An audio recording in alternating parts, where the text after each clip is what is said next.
have an evaluation with me, but I think you're always harder on your good people. And that's one thing that I wanted to do a better job of last year is really coaching the coaches. And I'm in a position to do that because I've got some good coaches.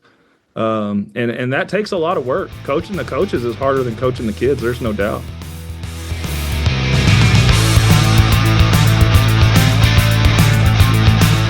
Hi, everyone. This is Libby Pacheco from the THSCA. Welcome to Season 4 of the Coach's Call podcast. This season, we'll keep delivering content to help you tackle all the different aspects of coaching, from the personal side of what it means to lead to the professional challenges we know you face every day. With basketball and soccer seasons upon us, we want to encourage everyone to stay connected and engage with the Texas way. This program is designed to foster positive sportsmanship across the state, and we're already seeing that positive impact in our fall sports.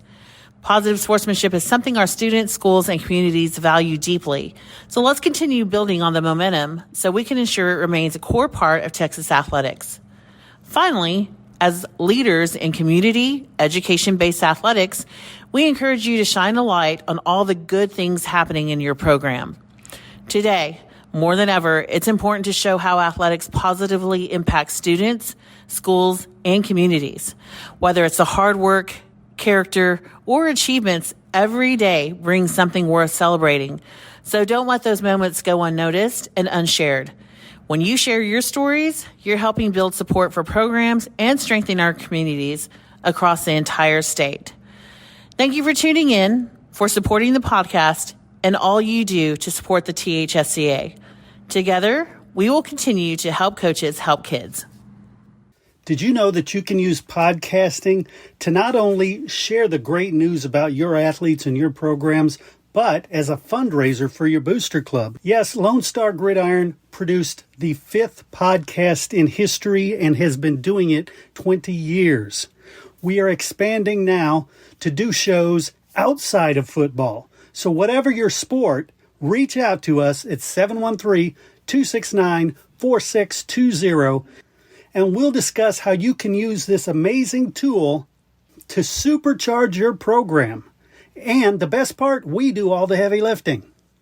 Text your name and school to 713-269-4620. All right, everybody, welcome back to the Coach's Call. I'm Chris Daly, and as usual, I have some amazing guests today. First, I'm going to introduce Brian Gibson, the AD from Wink, and I'm going to let Brian introduce the other guest because he's going to be conducting. So, Coach Gibson, I'm just going to hand the mic over to you. All right. Well, thank you for having us, Chris. I want to open up by thanking the Texas High School Coaches Association for allowing me to moderate this podcast and for bringing some great leaders from across the state. We're going to collaborate and share some ideas that we have. Joining us today will be Jason Richards from Muleshoe High School, Colby Davis from Lewisville High School, and Greg Voyles of Wink High School. Coaches, I want to turn the attention to you for just a second and let you tell us a little bit about yourself before we get started. Coach Richards? Yes, sir. First off, thanks again for doing this. I think this is a great tool that the THSCA has put together. My name is Jason Richards. I've been the athletic director and head football coach at Muleshoe for the past 5 years. Everybody thinks I'm crazy because I took this job from Corpus Christi Flower Bluff, where I was offensive coordinator for 6 years, but I'm originally from Clovis, New Mexico. So I had to get back to the wind and the cold. So I feel right at home. I understand. Coach Davis? Hey, everybody. Again, appreciate THSCA for having us on here, talk about some evaluations today. I am in my 20th year in the profession, coached basketball for the majority of that time, was a coordinator for 10 plus years, and now I'm the associate athletic director for Lewisville ISD. And I've been in this role for 3 years. We've got 400 plus coaches and 5 high schools and 15 middle schools. Wow. Coach Voyles from Wink High School? Yeah, Greg Voyles. I am the current defensive coordinator here at Wink. I'm my 26th year of coaching. I was AD, head football for 10 years. That's 7 years in Brackettville, 2 years in Nueces Canyon, and I made an assistant stop in Crane before I came over to Wink.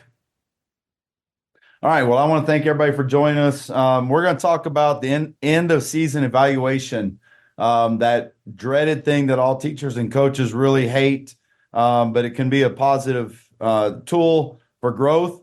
What we're going to do is we're just going to have a kind of a roundtable discussion. Feel free to add anything that you want to. I'm going to start off with Coach Richards and ask you, how important is it for self-reflection in this process of the evaluation?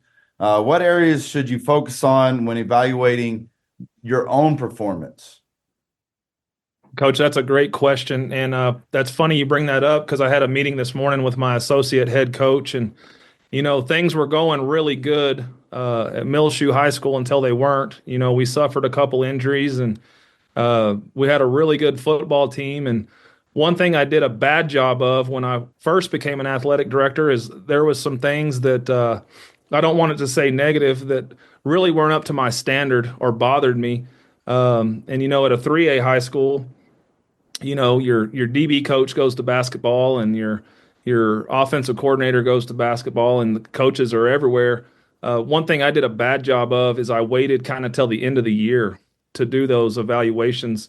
I think it's real important to do those evaluations and talk about growth immediately once that season is over, and maybe create some better habits, or talk about what they're doing good. And we want to use our evaluation process as a tool of growth. I was a teacher for a long time too, and I don't want this to be an I got you. It's a growing tool, and every time I do an evaluation, I don't leave out stuff I got to get better at. And I think that helps create an environment where we're both growing.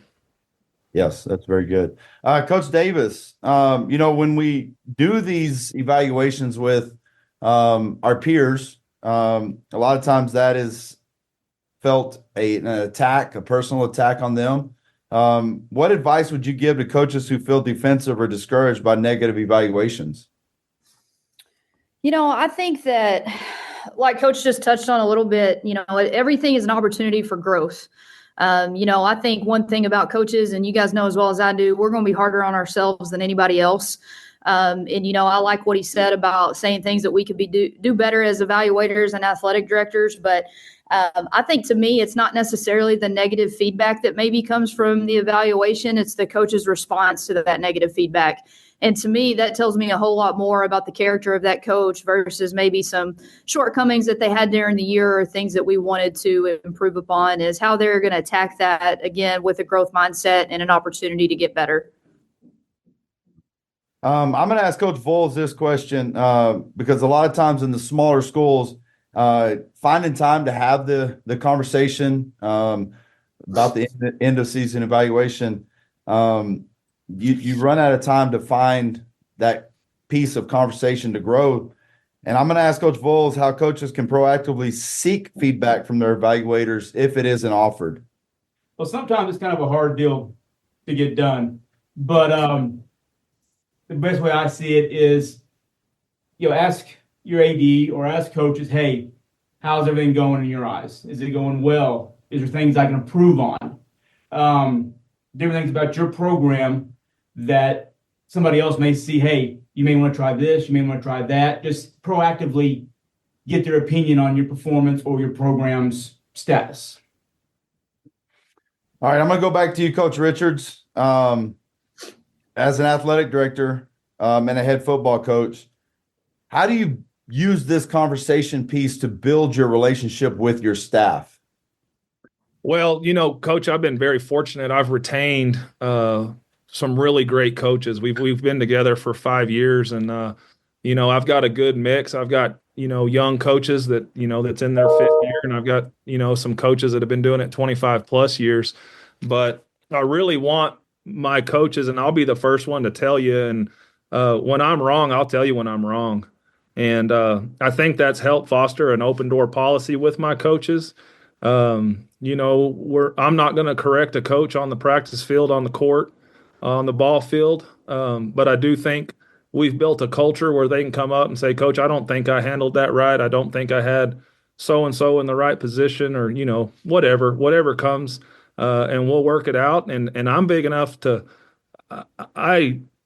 check my ego at the door with those guys, and I'll say, hey, I don't have an answer for you, but I'll get you one. And I think it's real big for our coaches to have mentors outside of our buildings.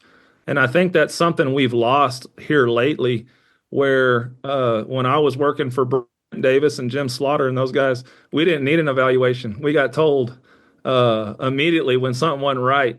But it's a different world, man. And you've almost got to treat the coaches like the kids. And I don't mean from a maturity standpoint, but you got to handle each one different.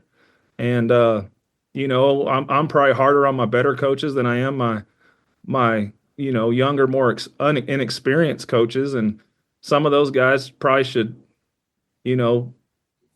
have an evaluation with me. But I think you're always harder on your good people. And that's one thing that I wanted to do a better job of last year is really coaching the coaches. And I'm in a position to do that because I've got some good coaches. And that takes a lot of work. Coaching the coaches is harder than coaching the kids. There's no doubt. Yeah, there's a lot of truth to that. Coach Davis, in a society today where it's a win now attitude and everybody demands success at an early age or early stage of the program, how can you take evaluations to go beyond wins and losses to really address culture, the player development, and the long-term program goals? I think it's obviously, like you said, it's a win now society, but I think the intangibles are the things that are so important. The things sometimes that don't show up on the scoreboard. How are these coaches interacting with the community? How are they contributing to the overall campus culture? That's huge. We had a big, this past June, we had a coaches roundtable, and it was voluntary for coaches to come attend. And we had about 60 coaches attend that. And one thing that I think kind of spurred from those conversations is the impact and mental health of this. You got to win now and how it affects the kids.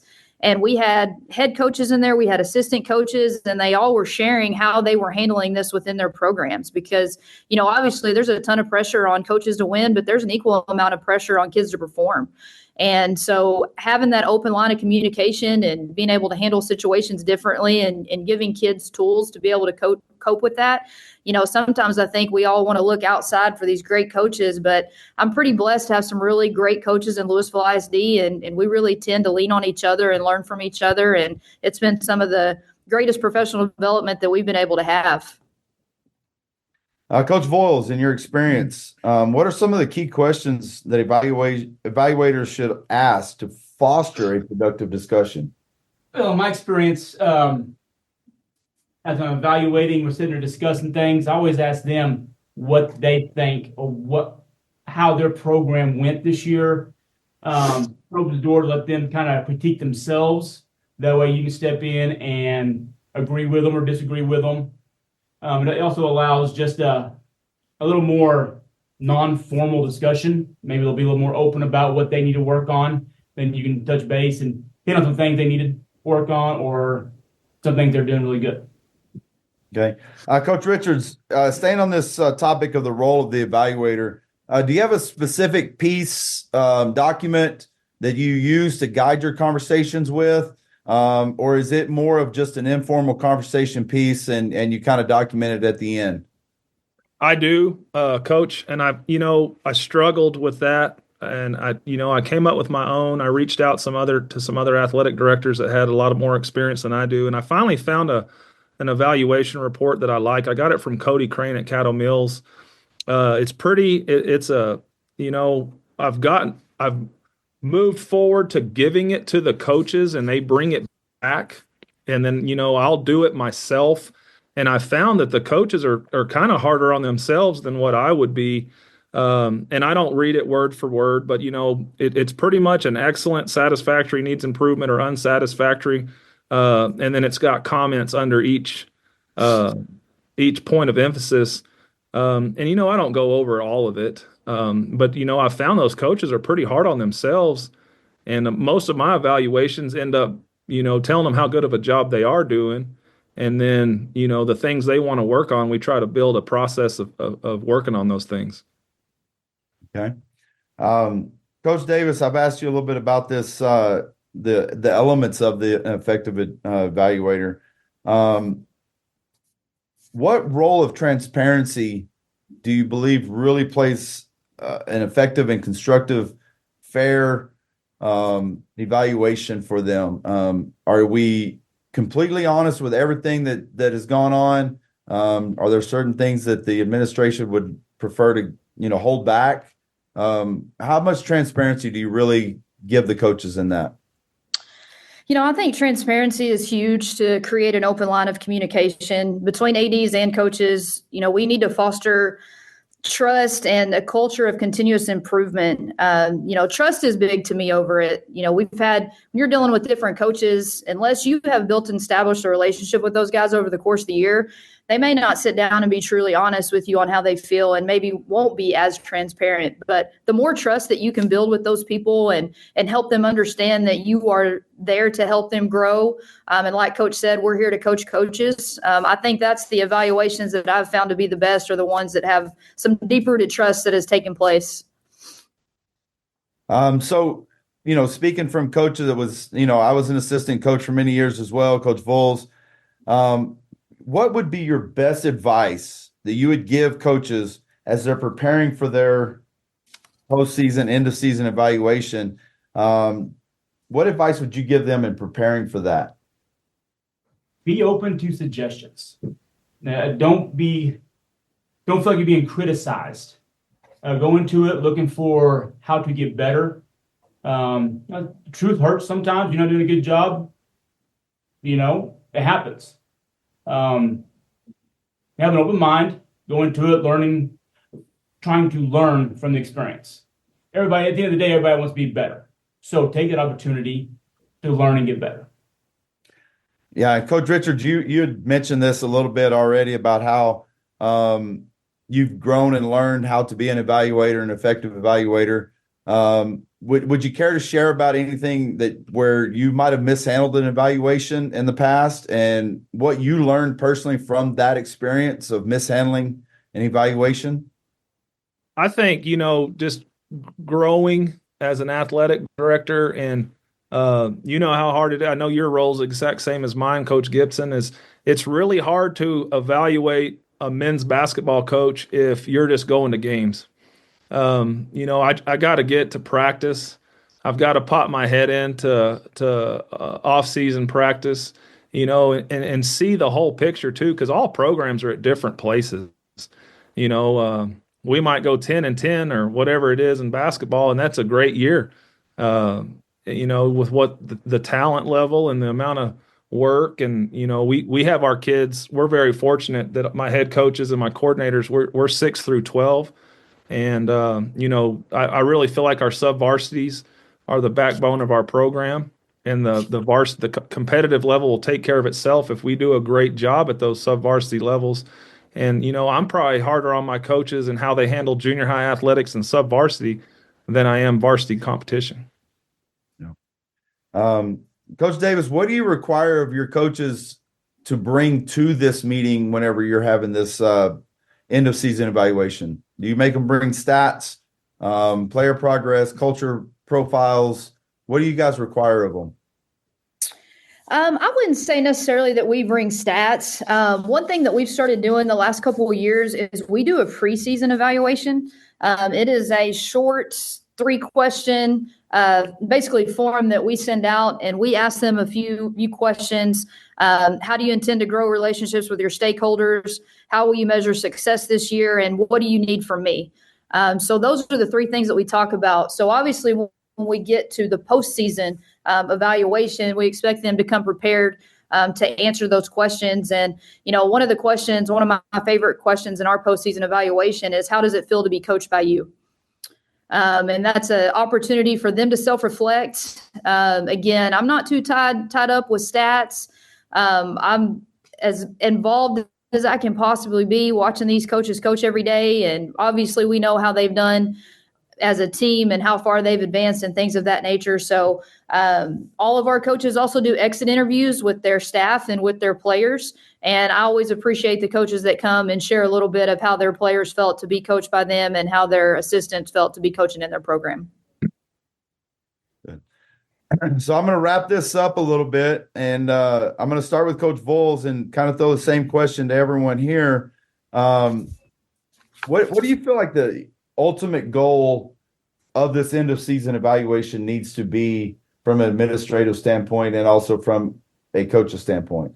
I believe it's a good tool to grow within yourself as a coach and your program to grow.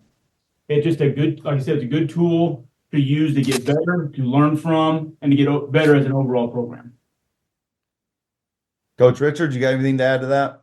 No, I think that's great. And I just want to hit on Coach Davis real quick. I think that preseason evaluation is a great idea. And I'd be interested in maybe shooting you an email when we get done with this and kind of pick your brain a little bit on that. But, I think the whole key is, as human beings, is to grow and get better. And that's what we're trying to do. And, I'm not trying to get coaches, but there are points where you got to have documentation too.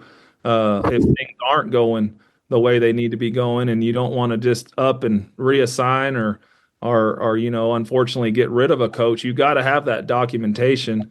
And I think adding that preseason piece could be something vital.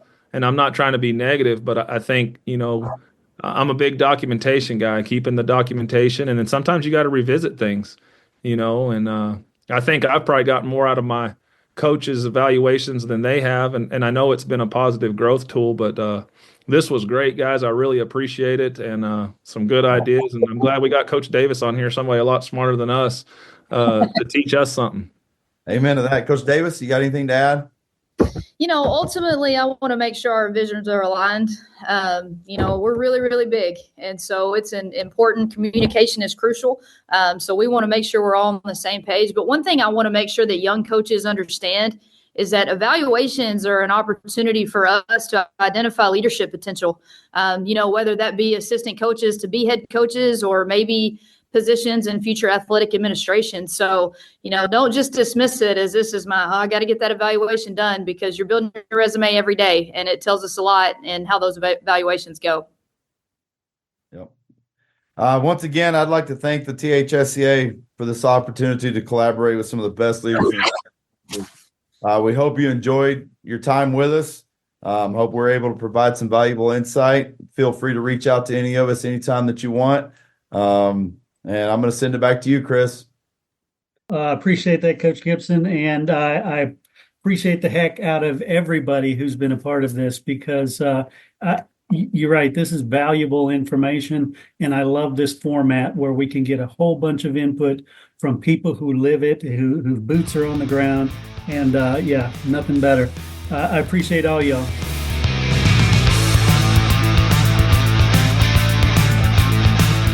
Hey, of course, I want to thank our guest, but I also want to thank you. I want to thank you for giving me what I consider the most valuable thing you can give, your time and your attention. And I know you don't do it to hear me. You do it for the great messages provided by the THSCA.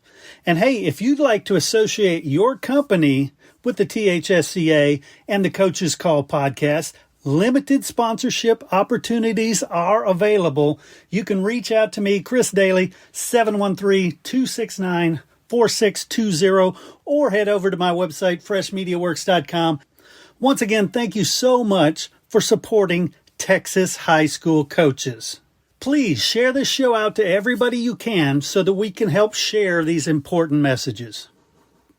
Thanks again, and we'll catch you next time on The Coach's Call. The interviews in this show are brought to you by the Texas High School Coaches Association. THSCA provides to its more than 26,000 members access to the people, events, tools, and resources to help them thrive in the profession, become trusted leaders in their communities, and live balanced and successful lives. The work and sacrifice coaches do every day is vital to the development and success of student athletes. The THSCA supports these efforts.